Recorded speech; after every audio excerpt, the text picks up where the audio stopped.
tous.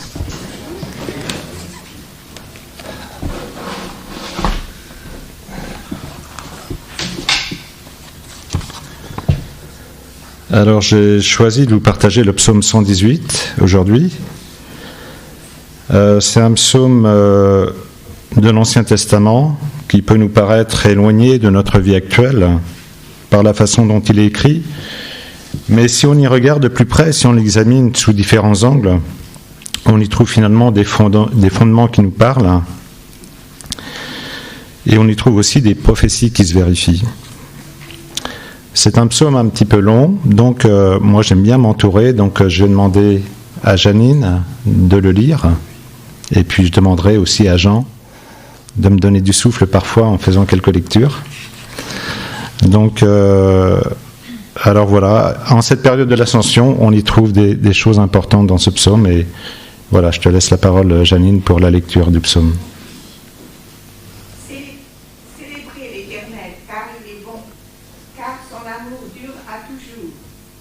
Proclamez-le, habitants d'Israël. Oui, son amour dure à toujours. Proclamez-le, descendants d'Aaron. Oui, son amour dure à toujours. Proclamez-le, vous qui révérez l'Éternel. Oui, son amour dure à toujours. Du fond de ma détresse, j'ai fait appel à l'Éternel. Il m'a répondu en me rendant la liberté. L'Éternel est pour moi, je ne craindrai rien. Que me feraient les hommes? L'Éternel est pour moi, il vient à mon secours. Je peux donc regarder en face tous ceux qui me haïssent. Mieux vaut se réfugier auprès de l'Éternel que de compter sur les humains. Mieux vaut se réfugier auprès de l'Éternel que de compter sur les gens importants. Tous les peuples païens m'encerclaient de partout.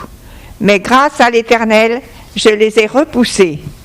Ils m'enserraient de plus en plus, mais grâce à l'Éternel, je les ai repoussés.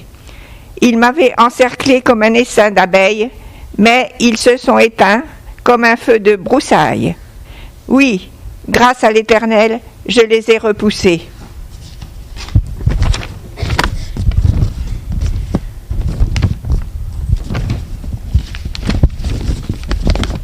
On m'avait bousculé pour me faire tomber, mais l'Éternel m'a secouru. L'Éternel est ma force, il est le sujet de mes chants, il m'a sauvé. Des cris de joie éclatent, des cris de délivrance dans les tentes des justes, car l'Éternel par sa puissance fait des exploits. Car l'Éternel par sa puissance remporte la victoire, car l'Éternel par sa puissance fait des exploits. Non, je ne mourrai pas, je resterai en vie pour publier bien haut ce que fait l'Éternel.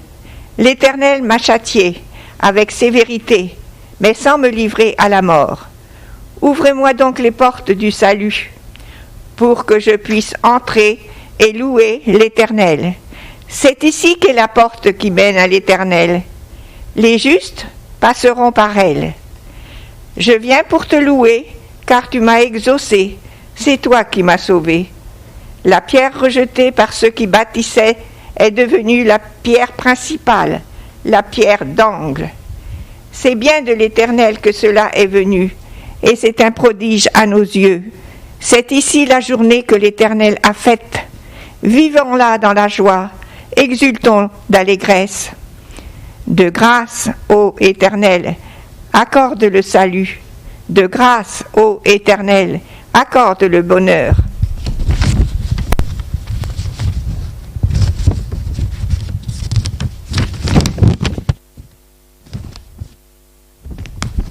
Oui, béni soit celui qui vient au nom de l'Éternel.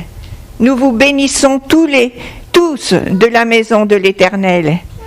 L'Éternel seul est Dieu, c'est lui qui nous éclaire.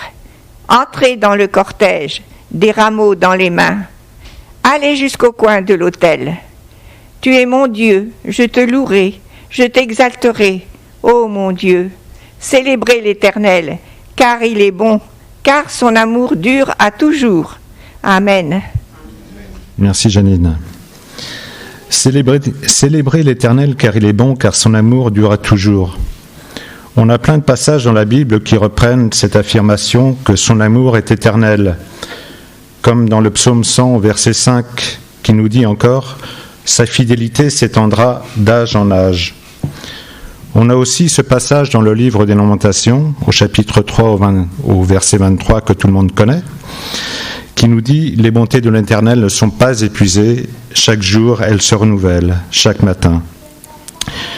Et oui, c'est comme une source inépuisable parce que son esprit habite en nous.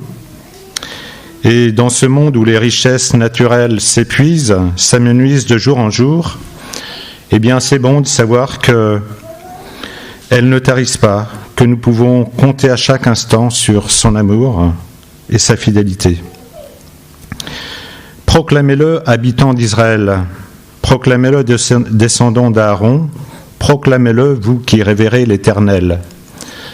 Dans d'autres versions, on trouve « vous qui le craignez », c'est-à-dire qui reconnaissez qui il est, qui reconnaissez sa grandeur et comment il s'est révélé dans votre vie.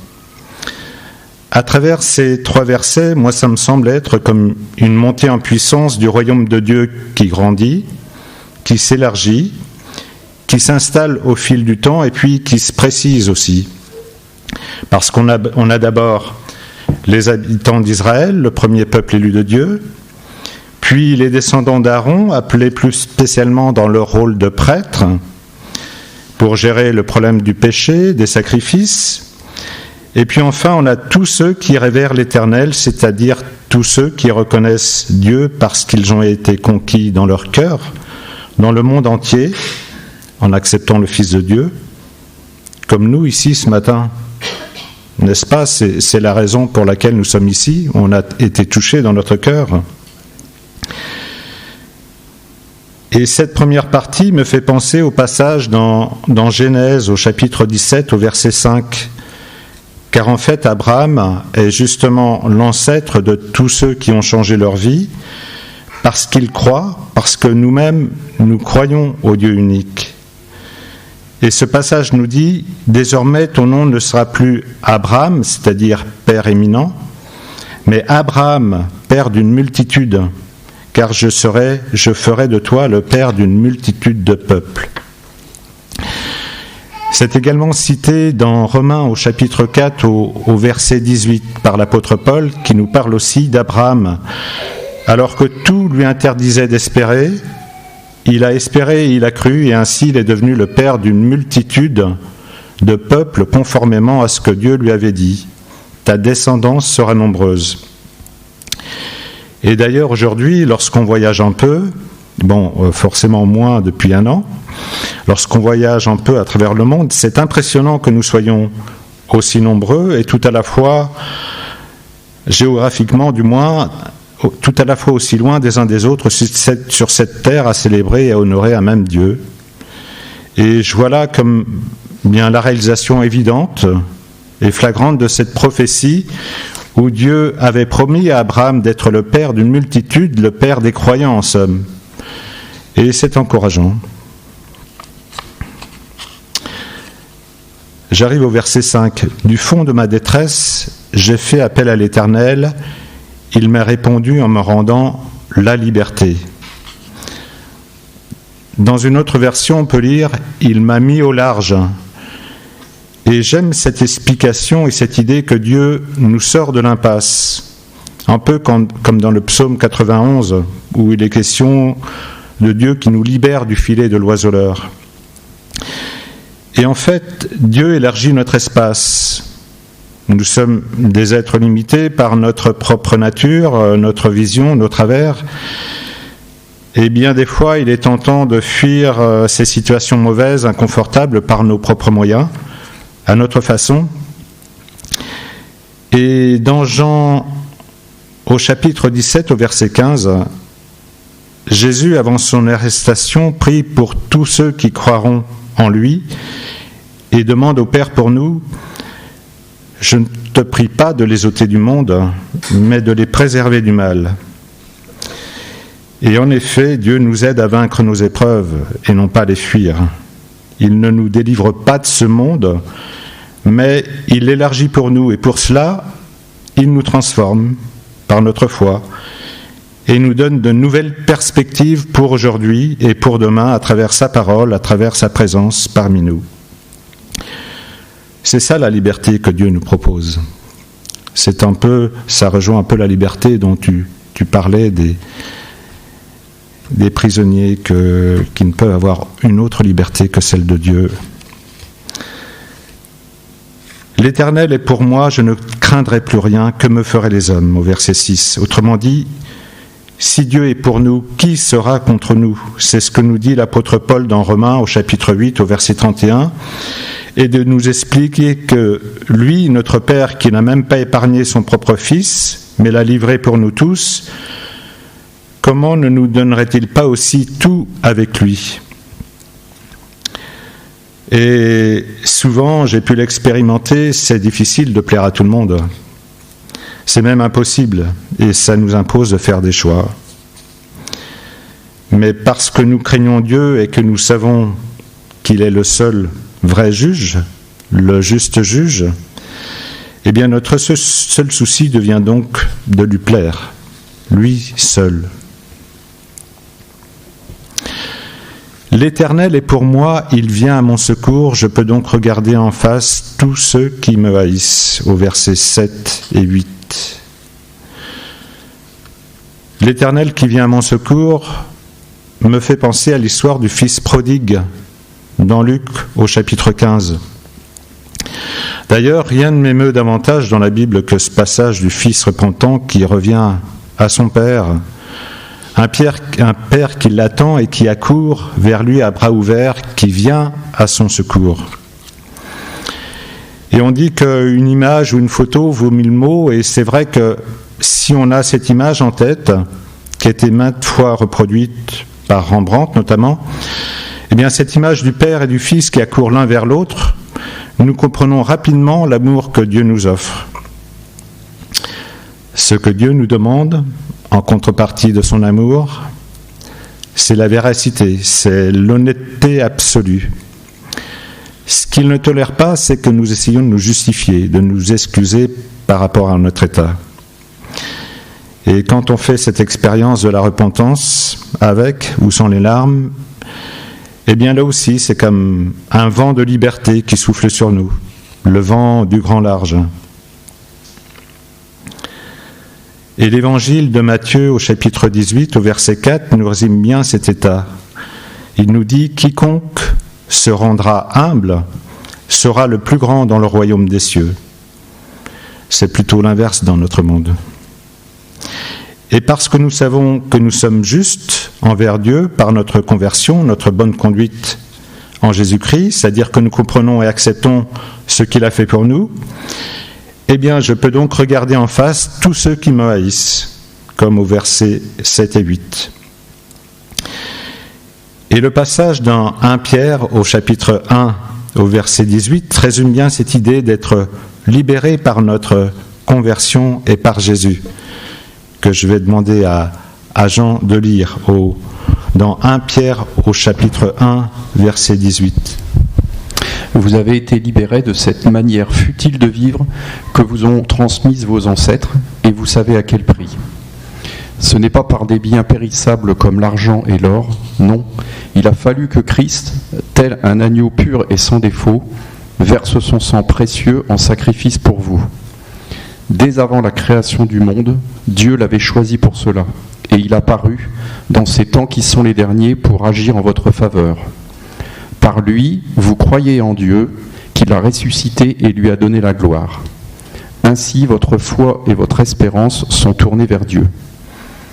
Voilà, et je veux bien que tu lises à la suite 1 Pierre 2 au verset 15.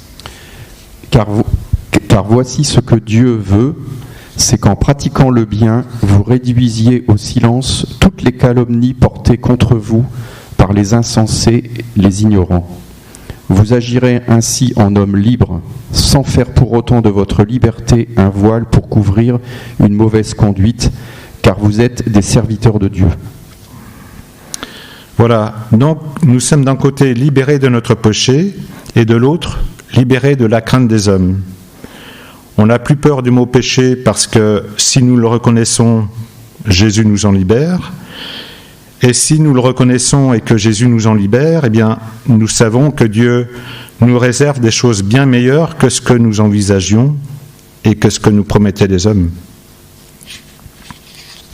Je continue. Mieux vaut se réfugier au Père de l'Éternel que de compter sur les humains. Mieux vaut se réfugier auprès de l'Éternel que de compter sur les gens importants. Lorsque je me suis fait baptiser ici, il y a quelque temps, j'avais invité un proche qui a décliné l'invitation, m'expliquant ne pas vouloir se compromettre à cause de la tradition familiale, de ce qu'en penseraient les autres. Et ça prouve que nous sommes tous un peu conditionnés par notre passé, nos préjugés, notre éducation, notre milieu. Et à ce propos, on peut lire dans 1 Pierre au chapitre 1 au verset 24 « Tout homme est comme l'herbe des prés, toute gloire humaine comme la fleur des champs. L'herbe sèche et sa fleur tombe, mais la parole du Seigneur demeure éternellement. » Et c'est vrai que les relations humaines, nos propres relations passent, notre vie passe aussi, mais la présence du Seigneur, elle, demeure éternellement. Les idoles, nos stars, nos coutumes, du moment sont éphémères aussi, mais la parole demeure éternellement. Et aujourd'hui, je peux dire que non, je n'ai pas regretté mon engagement au regard de mon chemin parcouru. Donc oui, faisons les bons choix, suivons Jésus qui nous rend libres de la peur des hommes parce que nous savons qui nous suivons.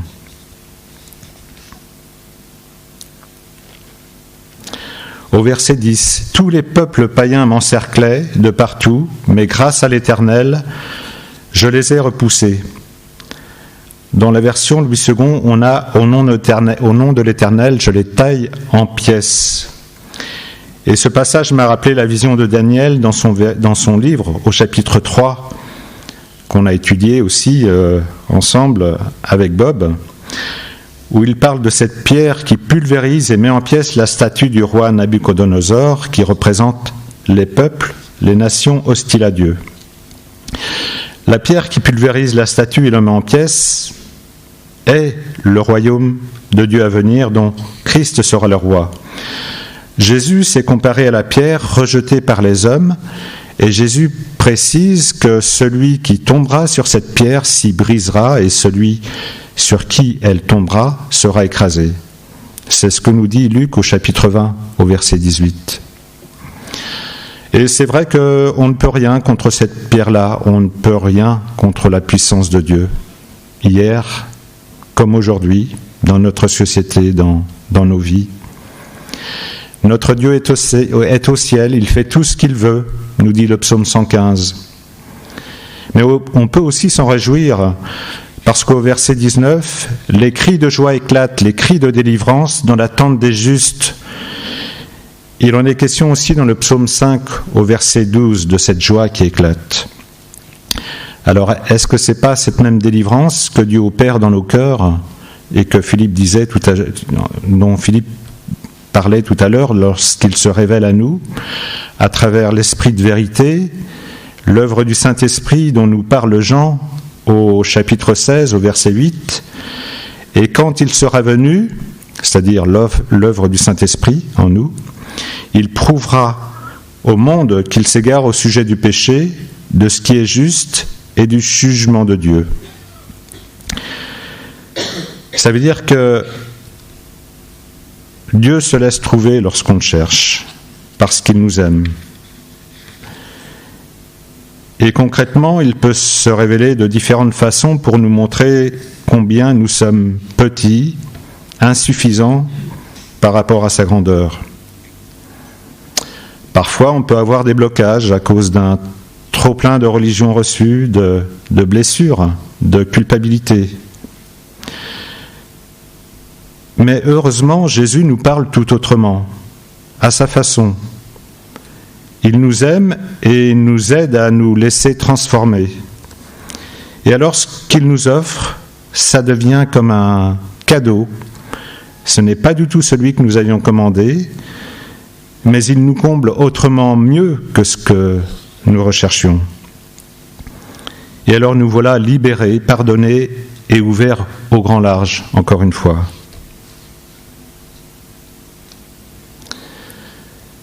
L'Éternel m'a châtié avec sévérité, mais sans me livrer à la mort, au verset 16, 17 et 18. On connaît l'existence de Job dans l'Ancien Testament et comment il était éprouvé par Dieu et comment, par sa fidélité, Dieu l'a rendu plus affermi encore et plus fidèle. On se demande comment c'est possible. Mais en fait, il suffit de regarder nos propres expériences dans nos propres vies, qui nous ont paru tellement injustes parfois, où nous nous sommes parfois sentis châtiés avec sévérité, mais sans être pour autant livrés à la mort. Parce que lorsque nous sommes éprouvés et que Dieu laisse faire les choses, eh bien, c'est pour mieux nous reconstruire. Il nous défait comme des vases d'argile, en fait, pour nous remodeler. Parce que c'est ainsi que Dieu nous montre son amour et sa fidélité et nous fait tendre vers la perfection. Il veut que nous soyons prêts, parés au feu purificateur, en fait. C'est expliqué dans 1 Corinthiens au chapitre 3 au verset 13 que Jean va nous lire. Mais le jour du jugement montrera clairement la qualité de l'œuvre de chacun et la rendra évidente. En effet, ce jour sera comme un feu qui éprouvera l'œuvre de chacun pour en révéler la nature. Et le passage dans Hébreux au chapitre 12, au verset 5, nous ouvre les yeux sur la façon dont Dieu agit et que tu peux lire, s'il te plaît. Mon fils, ne prends pas à la légère la correction du Seigneur et ne te décourage pas lorsqu'il te reprend, car le Seigneur corrige celui qu'il aime. Il châtie tous ceux qu'il reconnaît pour ses fils. Voilà, et peut-être que de cette manière, on pourra nous exclamer comme Job, eh bien, avant je ne te connaissais pas, mais maintenant mes yeux t'ont vu. C'est-à-dire que je vois en réalité tout ce que tu fais dans ma vie. On peut parfois nous impatienter de son intervention, mais lui seul, ce qui est bon pour nous, et il agit en son temps. Et nous savons qu'il a été présent lorsque nous regardons en l'arrière, lorsque nous regardons le chemin que nous avons parcouru. Dans 2 Corinthiens au chapitre 4 au verset 7, on peut lire « On nous prend pour des condamnés, mais nous ne sommes pas exécutés. » Parce qu'au bout du compte, bien, ce qui compte, c'est de gagner la course, notre salut. Et c'est dit dans Philippiens au chapitre 3 au verset 14, que tu peux lire, Jean. Je poursuis ma course vers le but pour remporter le prix attaché à l'appel que Dieu nous a adressé du haut du ciel dans l'union avec Jésus-Christ. Voilà ce qui est important. Et ainsi on arrive au verset 19. « Ouvrez-moi donc la porte qui mène à l'Éternel, les justes passeront par elle. » Il s'agit ici de Jésus qui nous ouvre la porte si nous avons mis notre confiance en lui. Et c'est mentionné dans Hébreux au chapitre 2, au verset 10, où Dieu, soucieux de conduire beaucoup de fils à sa gloire, nous dit « Il lui convenait pour cela d'élever à la perfection par ses souffrances celui qui devrait leur ouvrir le chemin du salut. » Et Hébreux 10, au verset 19, nous dit aussi que « Ainsi donc, mes frères, nous avons une pleine liberté pour entrer dans le lieu très saint, et le corps lavé d'une eau pure. » Donc, Jésus nous ouvre un chemin d'intimité avec Dieu. Une intimité telle qu'il peut nous appeler frère ou sœur.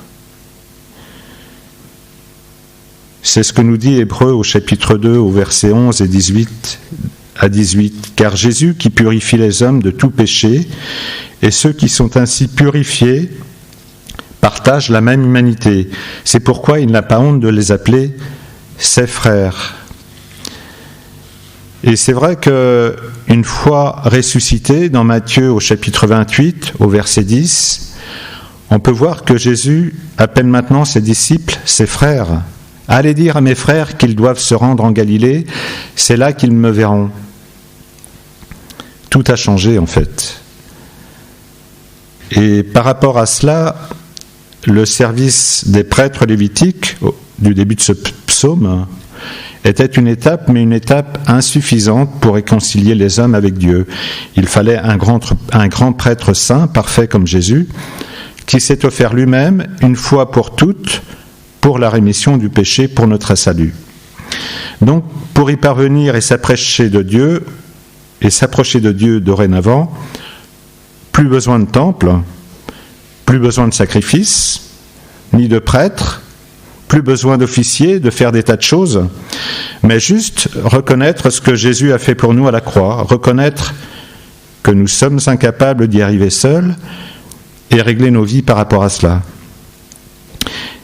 C'est dit dans Paul, dans Actes, au chapitre 16, au verset 31, en fait, « Crois au Seigneur Jésus et tu seras sauvé ».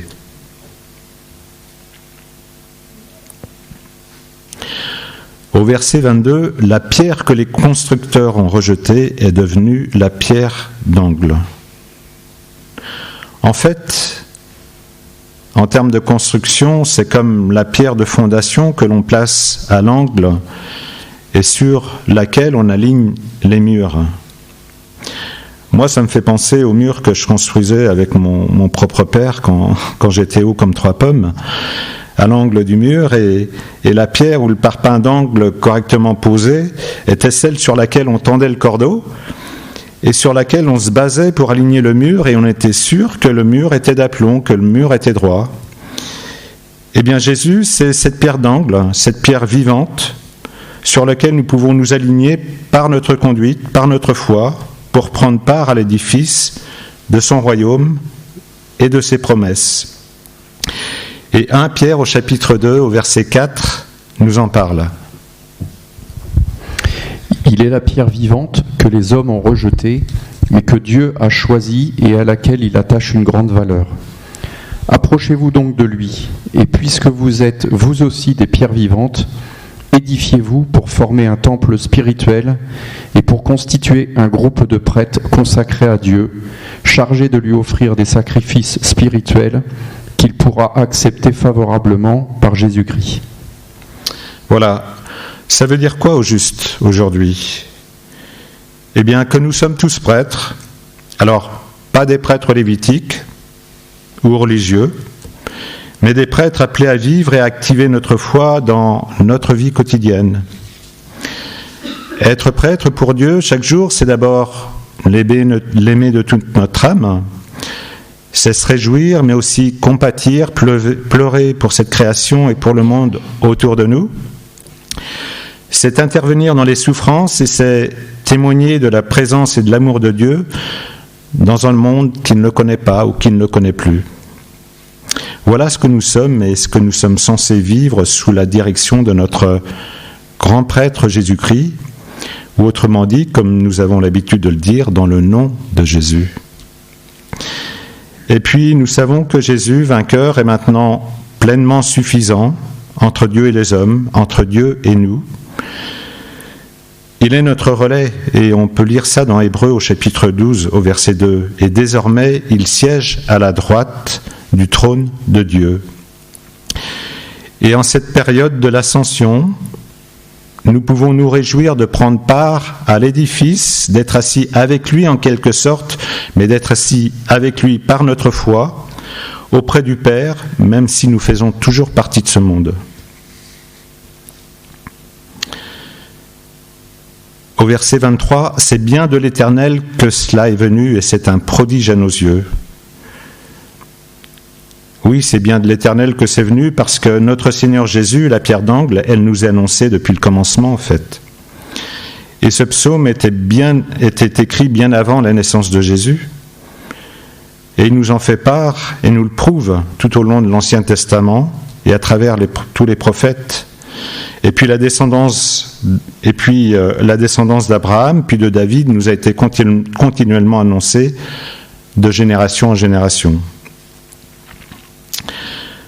Voilà, dans les versets qui restent, que je ne vais pas développer, on a une acclamation de Jésus qui est devenu le premier, qui est devenu notre roi. Car il est cette pierre d'angle qui pulvérise le péché et sur lequel nous pouvons nous appuyer pour prendre part à l'édifice de son Église, de son royaume qui nous attend,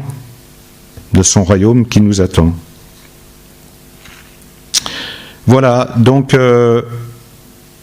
en guise de prière, nous pouvons juste nous approprier les derniers versets de ce psaume. Tu es notre Dieu, nous te louerons, nous t'exalterons, ô notre Dieu. Célébrons Dieu car il est bon, car son amour dure à toujours. Amen.